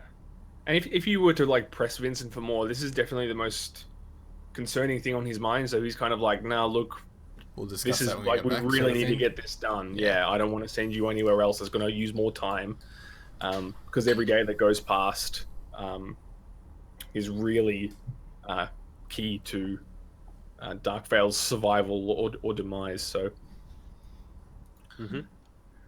Okay. Yeah, sounds like we've got. Sounds like we've got ourselves a new quest, gentlemen. Ash has just reminded me. It was Everett sort of gave us a quest. well, he gave you a He quest. gave you a Jeb, quest, to- yeah.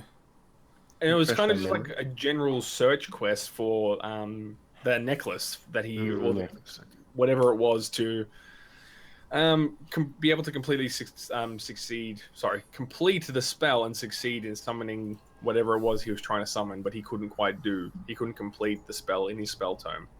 But you haven't told anyone about that yet, Jeb. That's Okay. your own personal vendetta right now. Mhm. Yeah.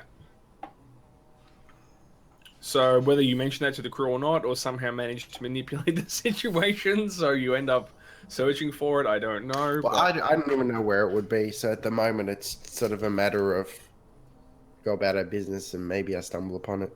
Totally. That is the plan. Wink, wink, wink.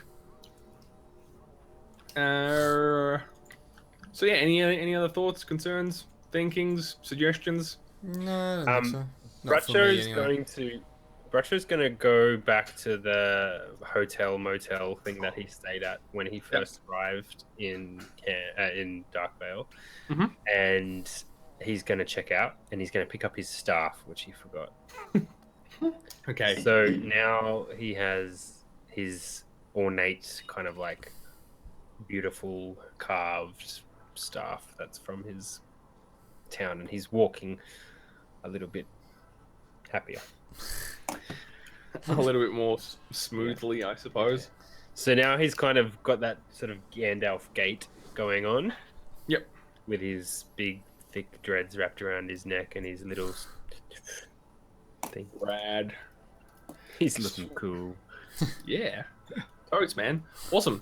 So anything else, or shall we just jump cut over to... I assume you're leaving on this particular mission? I think so. Sounds like it.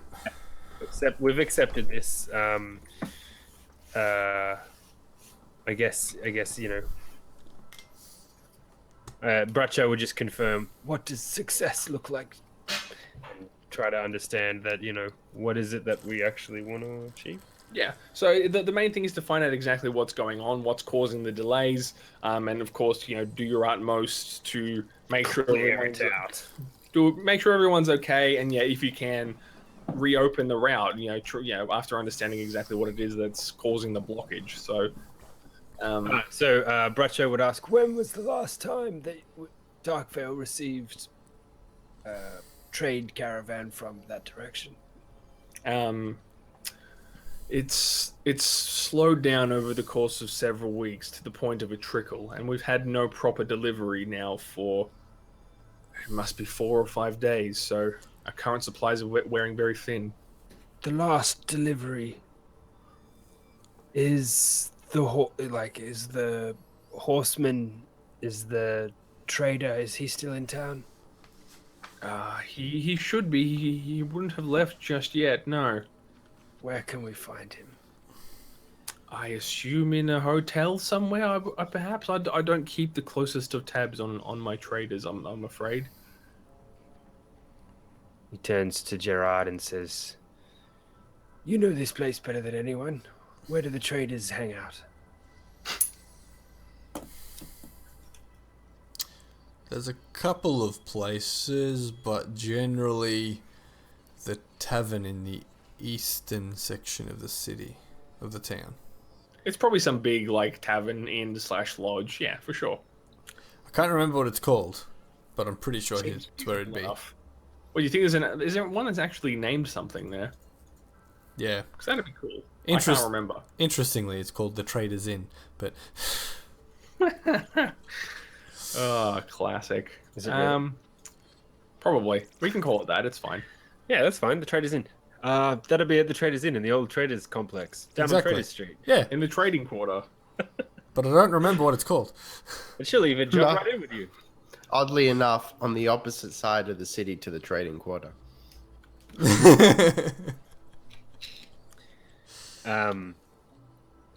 Right. So Yeah, we should go find out how he managed to get through this blockage.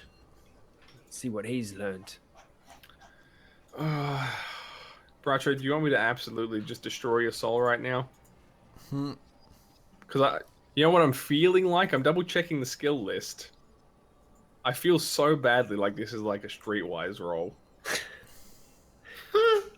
yes, but no. It would be if I was going to talk to people in the street about it, but Gerard knows where the tavern is, so we're going. Yes, otherwise it's more like an investigation check with Gerard, I guess. Or something to that effect. You need a luck roll. Is the trader there, basically? I Yeah. reckon. I don't know. Yeah, that's fair. I mean, it's probably like 50-50 odds that he's either stayed or... Yeah. Oh, probably a bit greater than that. That would be a bit mean. Slash D10. 7 or better. 7 to 10 he's left. Yeah. No, 8 to 10 he's left. 1 to 7 he's stayed. Okay, who's rolling? Oh, you are. Huh. So you do your utmost to look for this guy.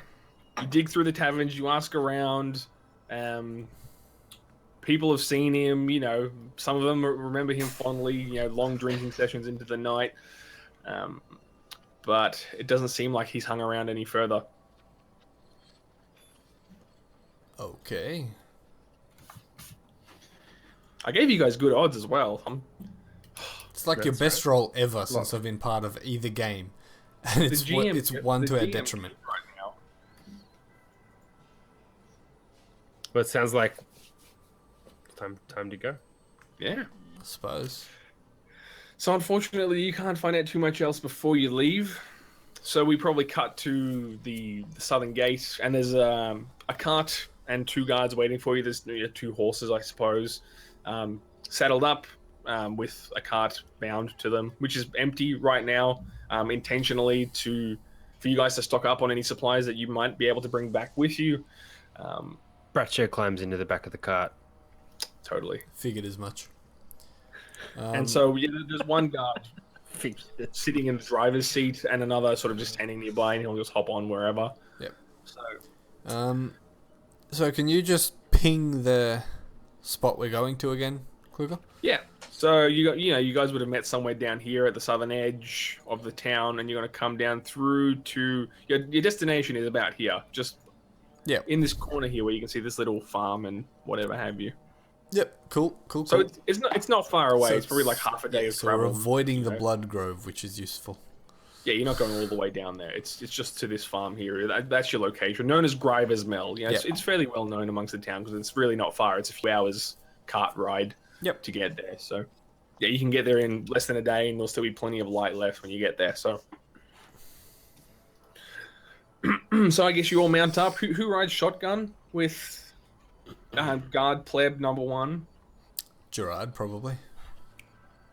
Yeah. Das is fair. Can we give him a name instead of pleb? Sure.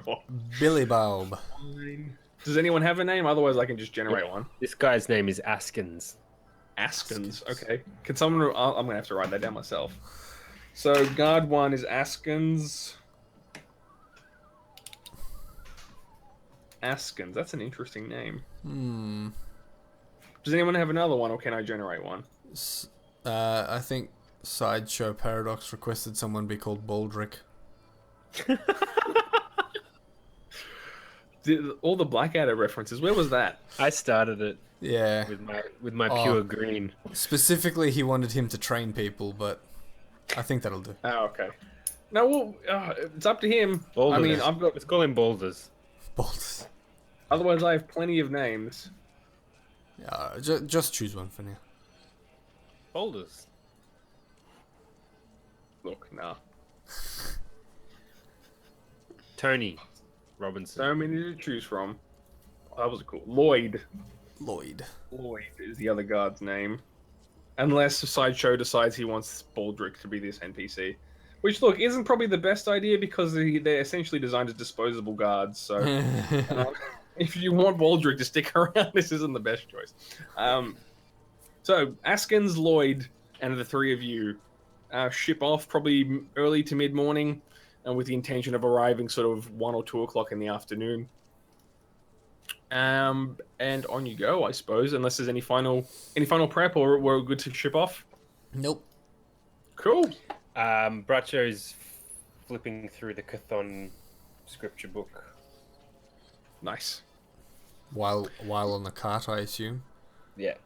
Leaning back on the back of the cart, and his staff's Totally. kind of like under who's his arm sort of thing. who's driving the cart, Lloyd or Askins? Askins is driving. Okay, well, being in the front, Gerard would be talking small talk with him. Yeah. Assuming he knows him at least a little bit.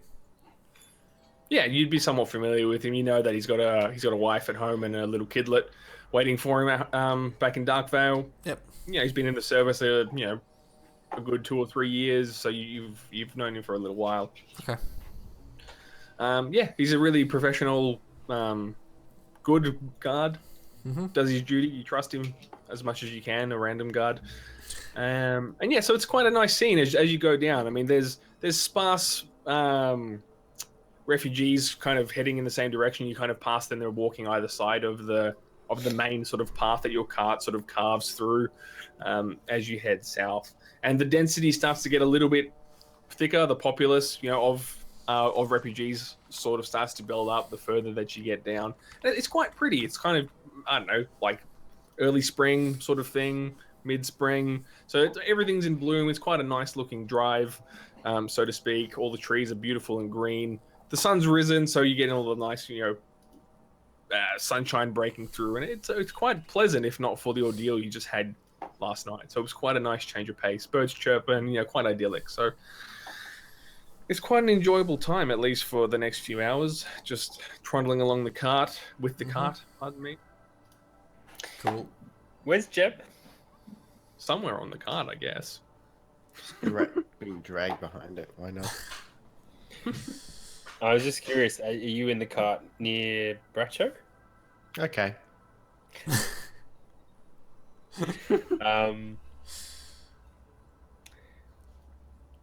I guess I'd be like giggling at some of these lines in the book and then sharing the weird Chthon shit with you. Just check.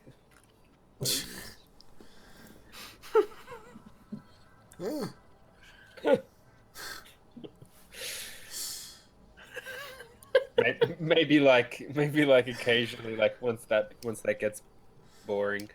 I'll be like, I'll give you that death stare and be like, my great grandfather was a Catan.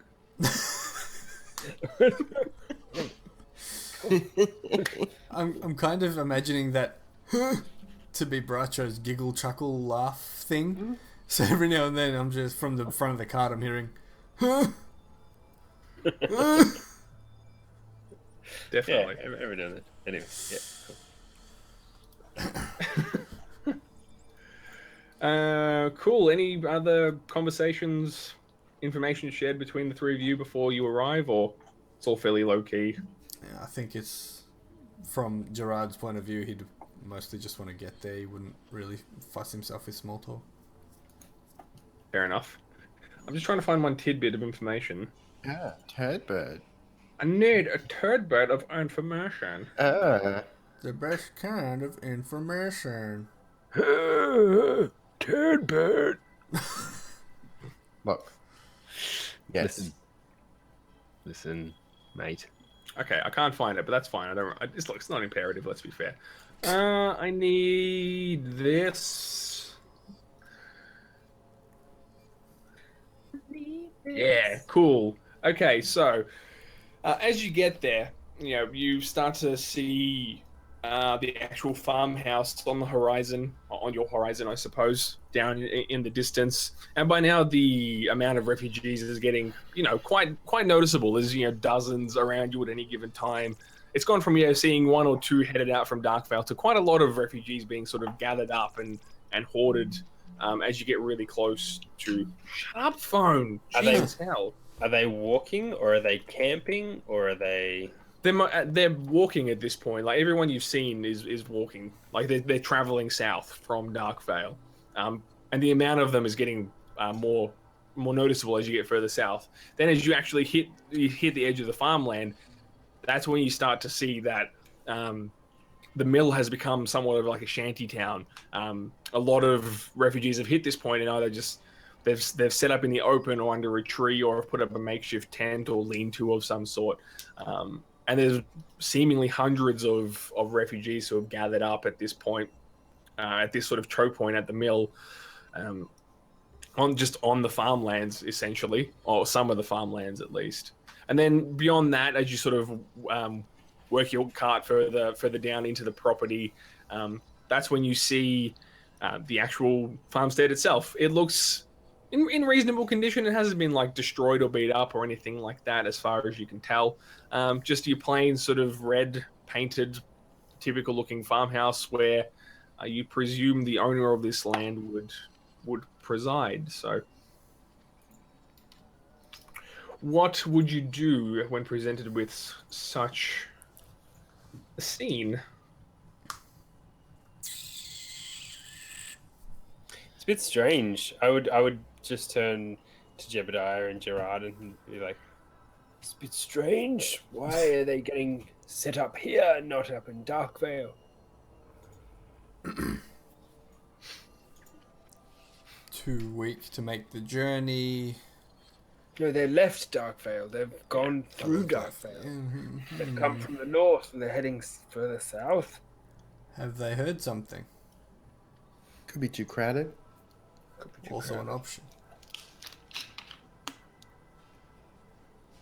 Do they know something about Grover's Mill that we do not?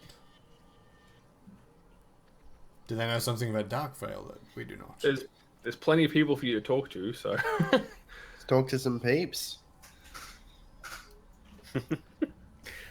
I walk up to no, I'm not. I'm on the cart. No, I'm not gonna do that. I use my staff to like prod a refugee from where I'm sitting in the cart. I prod a refugee in the shoulder so that he turns around. Yeah. So you've probably like parked the cart near the homestead at this point, yeah. So just poking you like a sitting refugee or someone just walking past, or just someone walking past. It would be a gentle poke. It wouldn't be aggressive. Yeah, not like a violent one. So not like the poke I gave the dude at that shed a couple of episodes ago. That was less of a poke and more of a stab. So yeah, you poke an unassuming looking. No, wait, this is gonna get real dirty. You gather the attention of an unassuming looking woman, ostensibly maybe somewhere in her 30s or early 40s. She's a little bit startled by it, and then sort of looking perturbed and a little confused, turns to face you and says, "Yes." Why have you passed through Darkvale? Why didn't you stop there? Darkvale is a shambles. We didn't want to stay there forever. I mean, we just wanted to keep traveling as far south as we could until we could find a place to settle. Is everyone here settling? She solemnly shakes her head and says, "No, we have not all intended to stop here. We can't get any further south right now." Why can't you? What's stopping you? There's a barricade of sorts set up south of the homestead.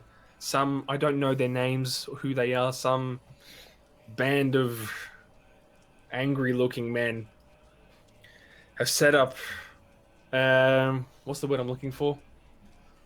A toll point, I suppose. Not all of us can afford to get through, and not all of us are strong enough to try and fight. So we can't get past. They refuse to let us through without paying the tariff. How were these men dressed? Were they bandit looking or were they official looking? She will make A smarts. a d6 roll. They don't. I'm no expert, but they look like a band of individuals who try to look organized, but their clothing does not match. Gerard would look at the other two and he'd include Lloyd and Askins and just go bandits. Lloyd kind of leans out from the back of the cart and says, "Sounds like bandits to me, boss." It is Baldric. Oh, No. I dare say, what was his name again? Askins? Askins. I dare say Askins doesn't like milky tea. What? My name is Lloyd, sir. That's Askins over there. But I just asked, and you said it was Askins. No, Lloyd leant out to talk to Gerard. Or did you mean to talk? Oh. Anyway, look, that's not important. Doesn't matter. Lloyd doesn't like milky tea. That's Put it in better. the wall. Doesn't like milky tea. No. Yeah, so Lloyd is inclined to agree with your assessment, Gerard. Mm-hmm. Okay. And Gerard, the woman's Bracho. just kind of standing there. Yeah. Bracho says, she says thank you, and flicks her like a silver piece or something from his pocket. Cool. Which yeah, she and then gets mugged for. She probably misses it and then like grovels on the ground to find it amongst the grass and the shrub. The Shrubbery! scrub. That's the word I'm looking for. And she said, "Thank you," and kind of bows away and goes about her business once again. Yeah. Yeah. Okay. Bracho turns to Jebediah and says, You feeling angry? You feel like you need to see more blood? Nasty boy. What? Is he propositioning me? that Seems just to be took a the turn case. for the sensual. Nasty boy. No, old man. I got my emotions under control, Mr. Shoving sticks into people's eye sockets. Ooh. Let's leave the chatter for later. Shall we go inspect this toll point? Let's do it. All right. So what's your approach? You take the cart? Do you just jump out and go on foot? Take the I feel cart like we need most to- of the way, probably. I feel like we need to Gandalf this shit. So have And so that Bracho is- come from the front. We do like None shall pass. Bracho and Jeb up front, carting it up, trying to under the guise of trying to get through the top. Ooh. And then Right. Gerard Then when and we the others just jump out going, haha, motherfucker! Yeah, right. So it's actually a double fake out ambush because first you're ambushing them with your haha motherfucker, and then they've been like double motherfuckered because there's like one or two essentially wizards right up in their grill who they Who they didn't Previously realize, thought they were just just thought they were old men. traitors. that's right. Yeah, okay. Double motherfucker. Yeah, I like this. Yippee-ki-yay, Bruce Willis, eat your heart out. 100%. Okay. So would it kind of be like two of you driving the cart up and then the rest hidden in the back type of thing, or? Is that Or what- around the shrubbery. All right. So I may have missed it. Bracho and Jeb walking up alone. In the Hiding No, up- driving the car. cart. Okay. Up front. So up front, and then the two guards and Gerard in the back, sort of covered, I would assume, as best as possible. Yeah, as we approach, Bracho's rolling a new one. All right. Cool. Yeah. So the cart slowly creaks up. It's not far. I mean, it's just sort of behind the homestead, maybe another, I don't know, 100 meters or so. It's not that far away. And as you get around the corner, you can see the blood grove in the back, which is, just a really thick forest. And it's thusly named the blood grove because the leaves on these trees are all a really distinct red, crimson kind of color. So that's kind of the backdrop as you approach. And the path that goes through the blood grove kind of just gets engulfed as you see it further off in the distance. Yep. Is there many people around like this? You said we've gone past the homestead and down Yeah. towards this sort of choke point spot, this toll Not- point. Not really, no. There's the refugees get thinner and thinner because they don't want to get too close to whatever it is that's around this choke point essentially. And as you get closer, you can see it's kind of it's the big old wooden fence that's ostensibly the property of the mills. It's their property border.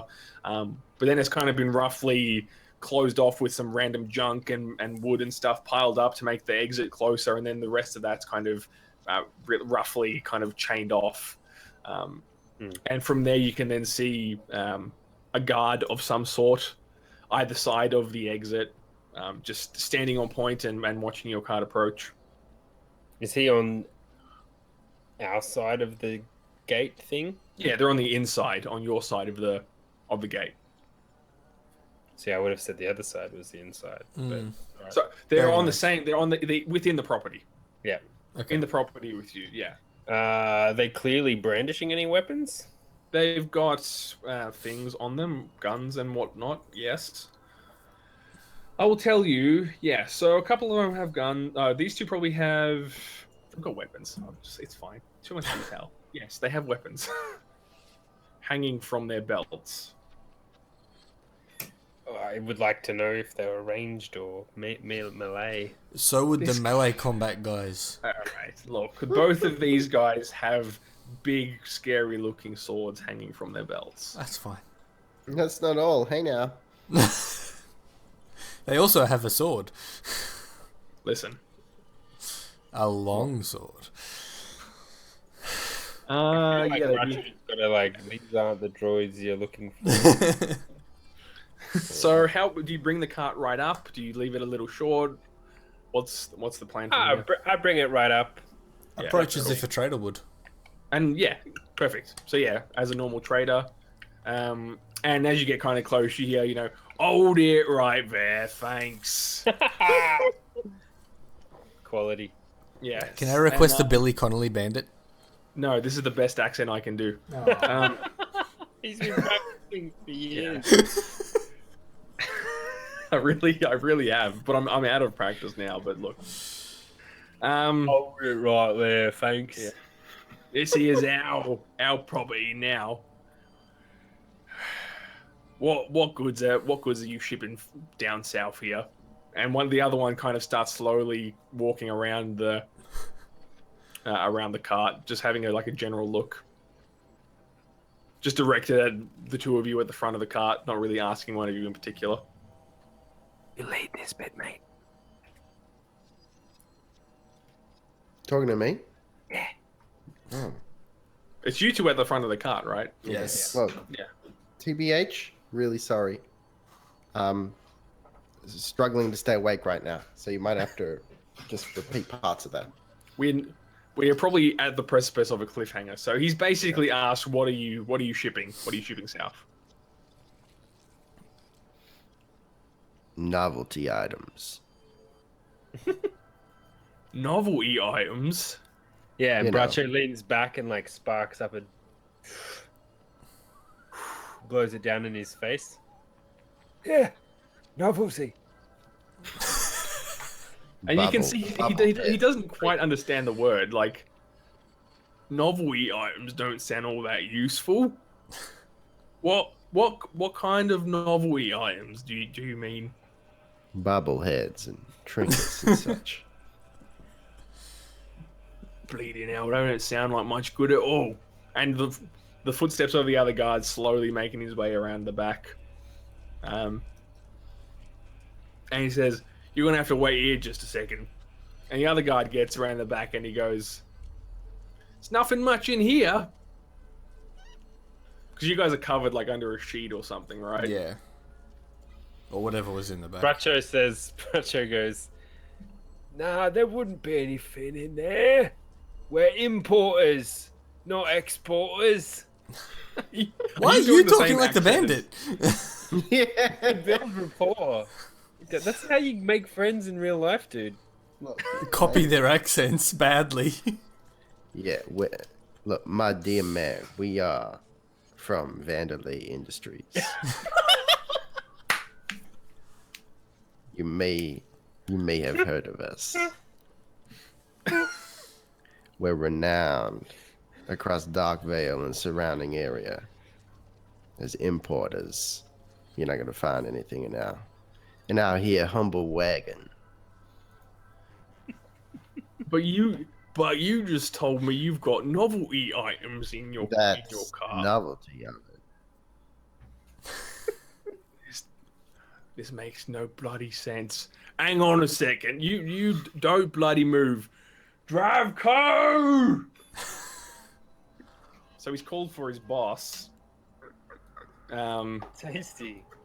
I think we should cliffhanger on that call. Yeah. Solid. Call it Yeah. for the night. Probably a good time. The name Dravko just echoes slightly. What would have been really wild is if the boss was called Vanderlei. Just to really fuck us up. Costanza! Oh god. What is his daddy? Is it Kashka? What is it that his dad always eats? Oh, god. Yeah, something like that. Yeah. Kasha. Yeah. But yeah, cool. I guess we'll leave it at a cliffhanger there. Yeah, Kasha. There we go. Serenity now! So yeah, this sort of delicately poised moment. These gruff bandits holding you at ransom at the exit point. They're thoroughly confused by whatever these novelty items are that you're meant to be picking up or not taking anywhere or Doing not something with... delivering. And you've confused them so much that they need their man in charge to come have a look. So, great job. We'll find out what's going on in 2 weeks, I suppose. That's cool. Awesome. That was a fun sesh. Good sesh. No combat. More intrigue. Good Look. times. Dude, we scored a base of operations. There hasn't been a single session where you guys haven't pulled some random bullshit I have no idea how to deal with. Welcome to fucking playing role-playing games, What- dude. What happened this time? But you've gone like outside the rules of the game, but not in an Yes. illegitimate way. It's ridiculous. The stronghold, Steve. Like no one. That's not a thing. It's fine. But look, It'll work. it was still really fun. I'm a little surprised you agreed on a side quest, but I'm also okay with that because I had this planned and I didn't have continuing the chthonic investigation plan. So Well, that I coin kind flip paid off. of like the idea that we can do some prep work over the coming sessions to build up our XP. Yes. And also like maybe like get Everett recruiting some arcane wannabes, and Gerard can probably like get a small band of guards who want to get some extracurricular activities together, and Bracho can get some nature love and hippies together, and we can all form some allies. And I like where this is kind of going. The XCOM thing is like, I mean, we were joking about it, but in a very simplified and Savage Worlds way, yes, that's kind of what we want to do. It's cool. Yes. I dig it.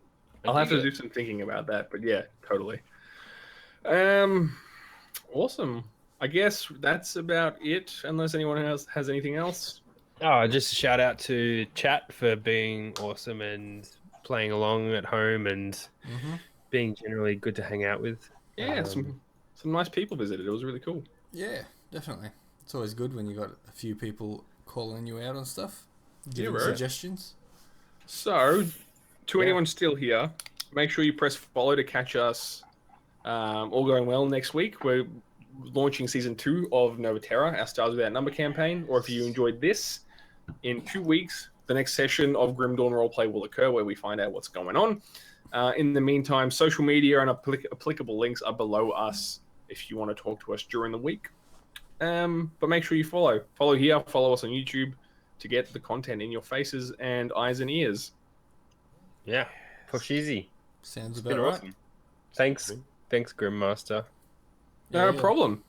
Thanks for being really fun and intriguing players. Yeah. Don't lie. But look, I appreciate you trying. Intriguing is a nice way of saying thanks for pulling bullshit every session, but I do appreciate it. It makes for a really interesting time It and keeps you on your toes. Don't complain. Yeah, and I have prep to do now, I guess. So yeah, IRL. cool, nice. Alrighty. Anything else? I think you can press the off button, Steve. Copyright.